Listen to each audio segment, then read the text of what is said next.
Presbítero Marílio, por essa palavra, você recebeu essa palavra nessa noite? Amém? Então que nós não venhamos apresentar desculpa, diante do nosso Deus. Deus investiu em nós. Ele quer o retorno, e Ele saibamos nós, que o Senhor investiu, pesado, Ele não vai pegar leve conosco. Nós possamos assumir responsabilidades. É a palavra que Deus está falando aos nossos corações nessa noite. Não é verdade?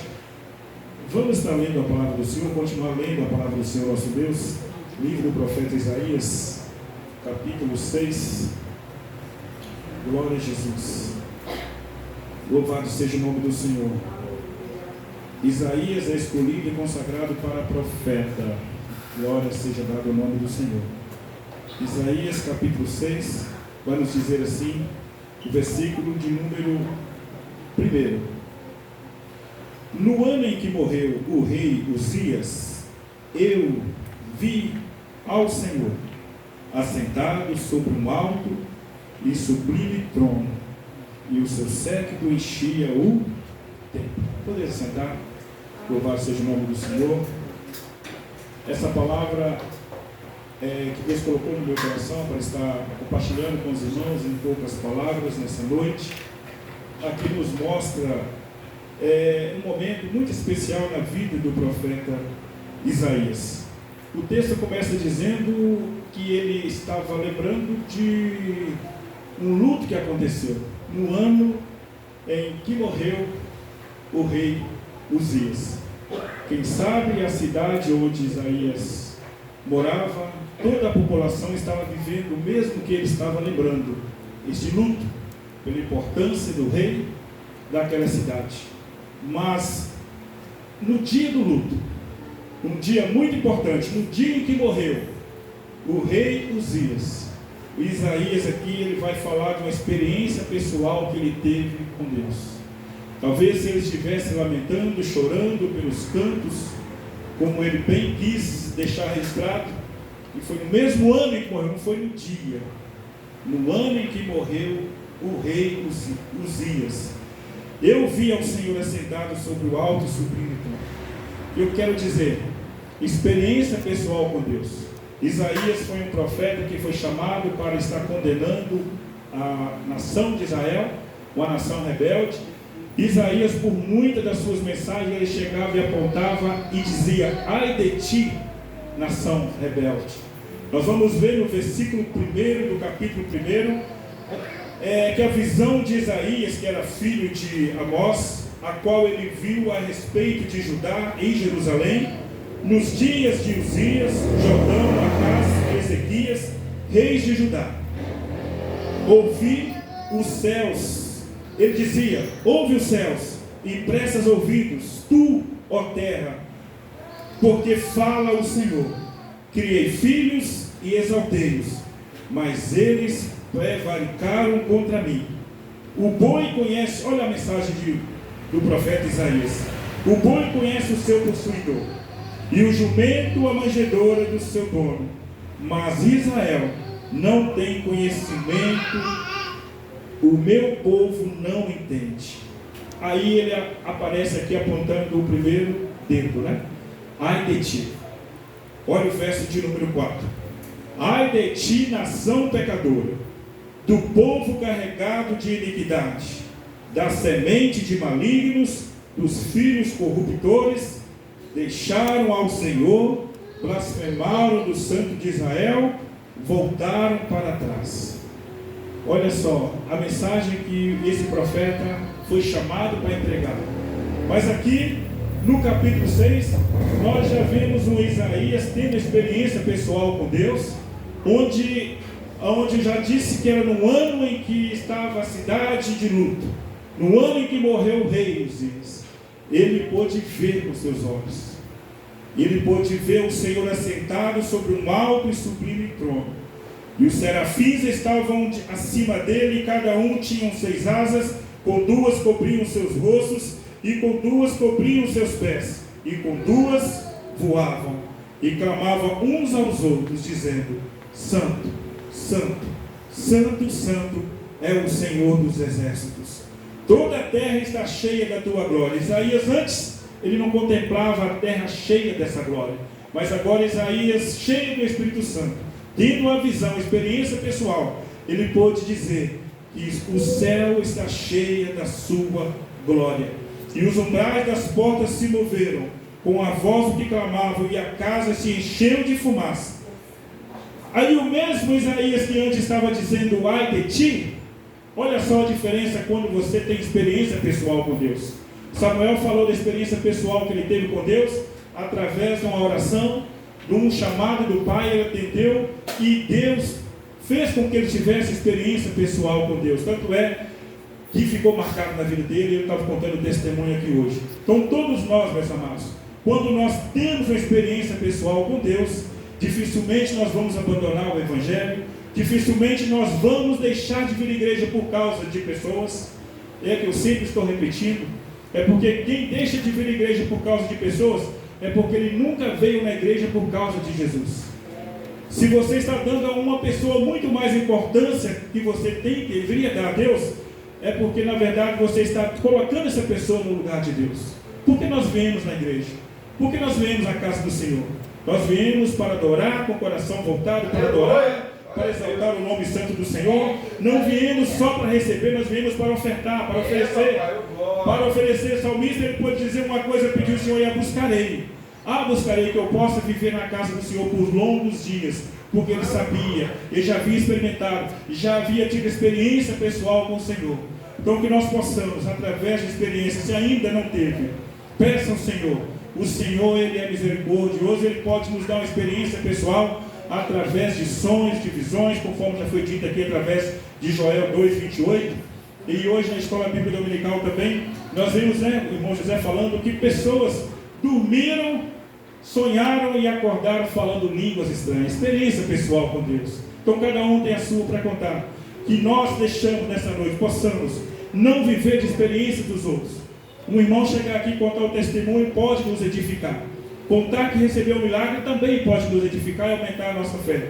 Mas só vai saber verdadeiramente o tamanho do milagre, valorizar o milagre, é quem viveu o milagre, é quem viveu uma experiência pessoal com Deus. Então aqui nessa palavra nós vemos Isaías agora dizendo, ai de mim que vou perecendo. Olha que ele neste momento ele começou a ver também que ele era um homem que era de puros lábios, mas se olhasse à sua volta também não ia achar ninguém que tinha os lábios puros. Eu sou um homem que habito no meio de um povo de impuros lábios. Olha o que ele diz, ai de mim que vou perecendo. É o verso de número 5. Porque eu sou um homem de lábios impuros, e habito no meio de um povo também de impuros lábios, mas os meus olhos viram o Rei, o Senhor dos Exércitos. Deus não procura homens e mulheres perfeitos para ter experiência pessoal com Ele, ainda que nós só venhamos aqui defeitos, problemas grandes na nossa frente, mas a partir do momento que nós nos posicionamos, colocamos diante do Senhor, e onde o Senhor Deus nos dá uma experiência pessoal, nós deixamos de ver problemas, nós deixamos de ver defeitos, e muitas das vezes, quem sabe nós estamos assim como Isaías no começo, apenas apontando o dedo para alguém, vendo os defeitos, erros de alguém e apontando. Mas a partir do momento que nós temos experiência pessoal com Deus, como eu sempre digo, uma experiência pessoal com Deus, a intimidade que eu tenho com Deus, ela faz eu reconhecer muito mais a mim mesmo. Faz eu entender que quanto mais eu me aproximo de Deus, mais eu vejo que sou carente e dependente dEle. Não me dá o direito de na intimidade que tenho com Ele, colocar no pé de igualdade, chamá-lo de você e colocá-lo na parede, não. Mas nos dá o direito, podemos chamar Ele de paizinho querido, sim, com intimidade, com carinho, mas entender que Ele é o Rei dos Reis e Senhor dos Senhores, que Ele está acima de todas as coisas, Ele é o nosso Deus. Então aqui nós vimos o profeta Isaías agora dizendo, ai de mim que vou perecendo. E a visão que ele teve, mais um dos serafins voou para mim, trazendo na sua mão uma brasa viva, que tirada do altar como uma tenaz, e com ela tocou a minha boca. O homem que vivia, que habitava no meio de um povo de impuros lábios, que também tinha os lábios impuros. Quando ele foi tocado, aqui nós vimos a transformação imediata na vida do profeta. É isso que Deus quer fazer comigo e com você. Quem sabe nós vivemos escondendo atrás de eu não consigo, eu não posso, mais uma vez tentei, não consegui, mas que nessa noite saiba que você, com toda a sua imperfeição, é em você que Deus está investindo, acreditando, e Ele pode verdadeiramente, assim como Ele fez com Jó, assim como Ele provou a fé de Jó, um grande desafio Deus fez na vida de Jó, que Ele provou para Satanás, e Jó era tão fiel, que não era somente pelas coisas que ele recebia do Senhor, mas era pela fidelidade que ele tinha no Senhor. Tanto é que depois que Jó sofreu tudo, ele pôde dizer, né, que Deus me deu, Deus tomou, louvado seja o nome do Senhor. Que o nome do Senhor possa ser glorificado em nossas vidas através das lutas, que nós passamos pelas lutas, tempestades, nós sabemos que nenhuma luta vem sobre nós que nós não podemos suportar, mas todas elas Deus dá o escape. Olha, aquele que está de pé, cuide para que não caia. Então a palavra de Deus está sempre nos advertindo, o cuidado e o carinho que Deus tem por cada um de nós. Não quer que nenhuma alma pereça, mas que todos venham ao conhecimento. Aprendendo na escola bíblica hoje de manhã sobre o arrependimento. O avivamento vem quando há o arrependimento, quando nós nos aproximamos do Senhor, quando há uma verdadeira conversão, quando eu olho para dentro de mim e vejo que eu preciso de uma transformação, que eu preciso de um renovo. Nós falamos muito de culto de libertação, mas o que eu preciso? Às vezes nós apontamos, fulano precisa de uma libertação. É aparente aos olhos de todo o vício que o irmão tem e nós queremos apontar. Mas muitas das vezes nós temos que olhar para dentro de nós. Foi isso que o apóstolo Paulo ensinou. Examine-se, pois, o homem a si mesmo. É nós fazermos uma introspectiva e olhar para dentro de nós. Que muitas das vezes, quando nós nos escondemos atrás dos erros dos outros, que nós não queremos mostrar o nosso. E queremos ficar escondendo e muitas das vezes arrumando desculpa para nós não tomarmos a posição de sermos fiéis ao Senhor. Deus espera de mim, foi louvado nessa noite. E fala sobre fidelidade. Tu és fiel. Deus é fiel e Ele espera de mim e de você. Eu saber que Deus é fiel é uma coisa. Agora eu tenho que saber também que Ele espera de mim uma fidelidade. Deus espera de nós um retorno. Que nós possamos, meus amados, nessa noite, entender que Deus, Ele não chama as pessoas perfeitas, mas Ele capacita a que Ele chama. Que os nossos erros, as nossas imperfeições, não venham servir de motivo para que eu e você venhamos dizer não ao nosso Deus. A Deus, quando Ele chamava os profetas, um dizia, ai de mim, Senhor.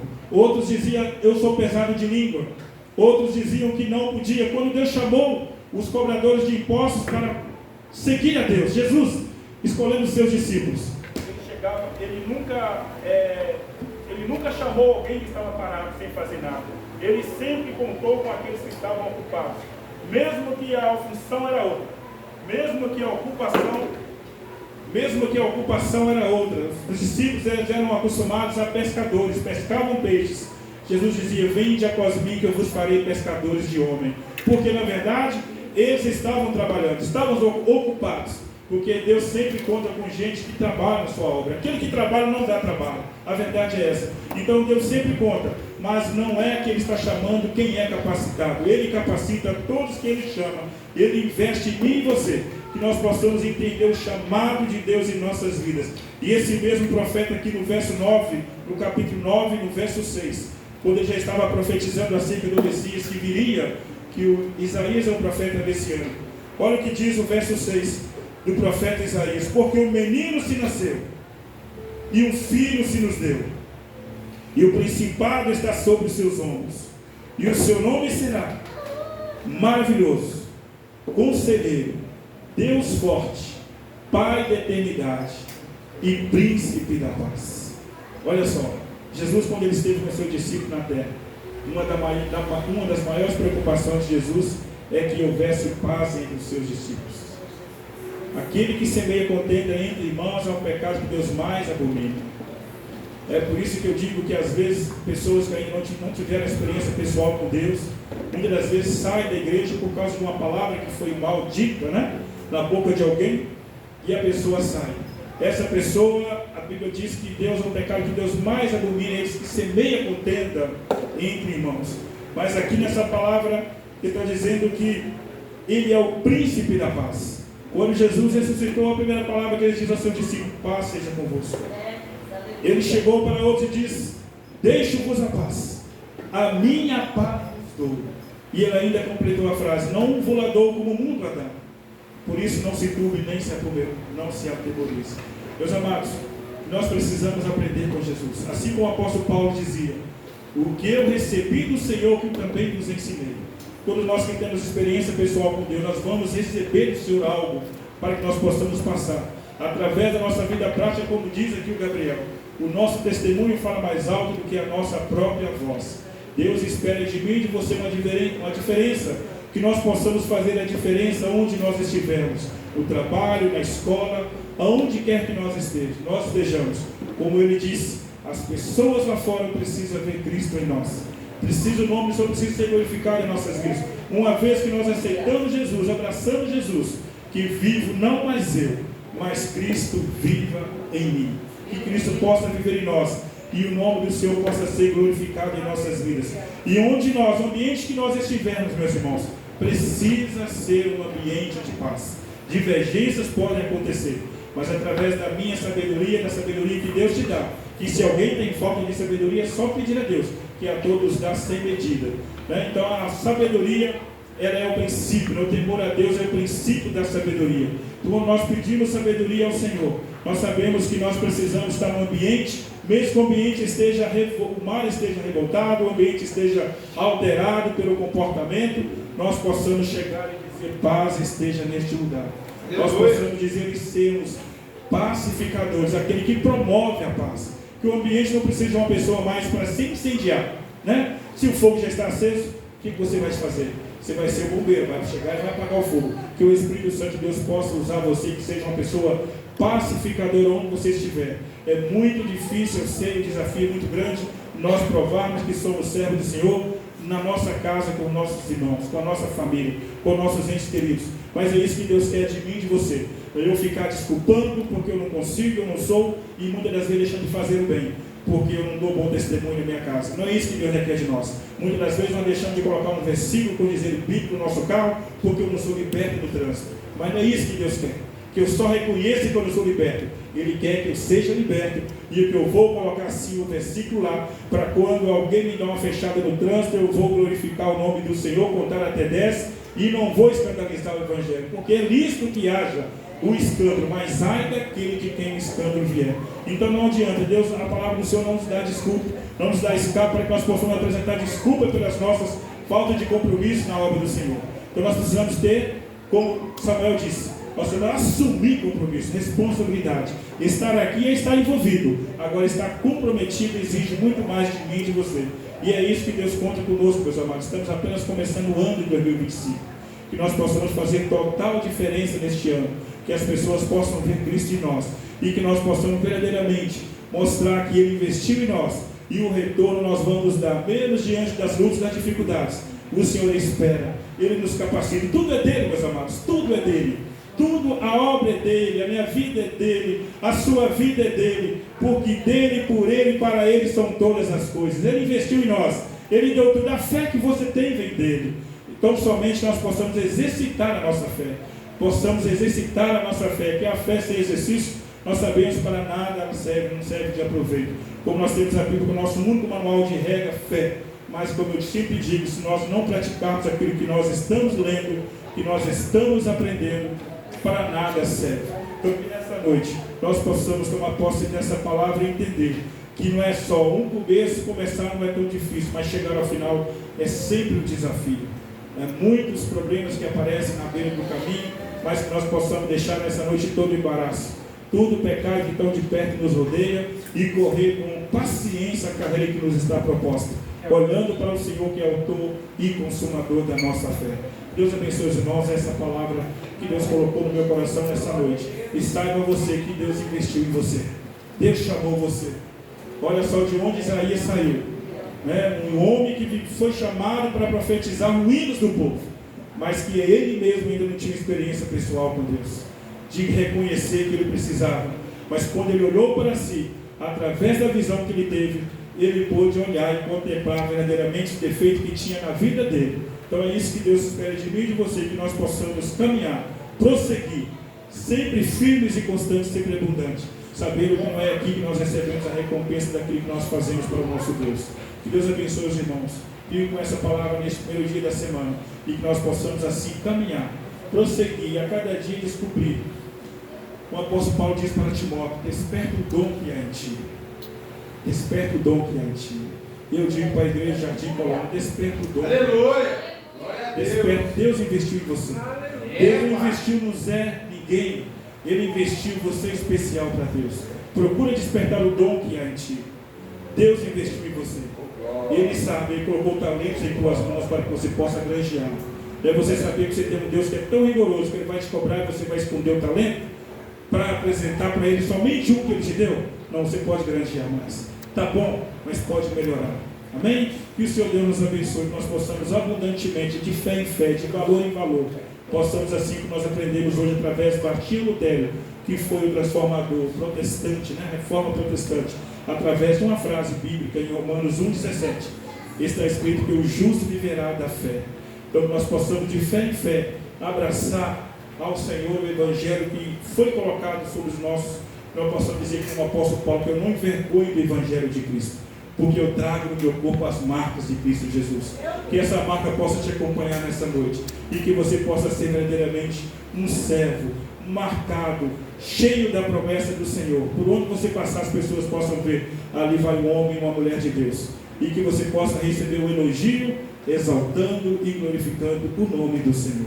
Amém? Que Deus abençoe os irmãos. Nós vamos aqui passar a agenda da semana.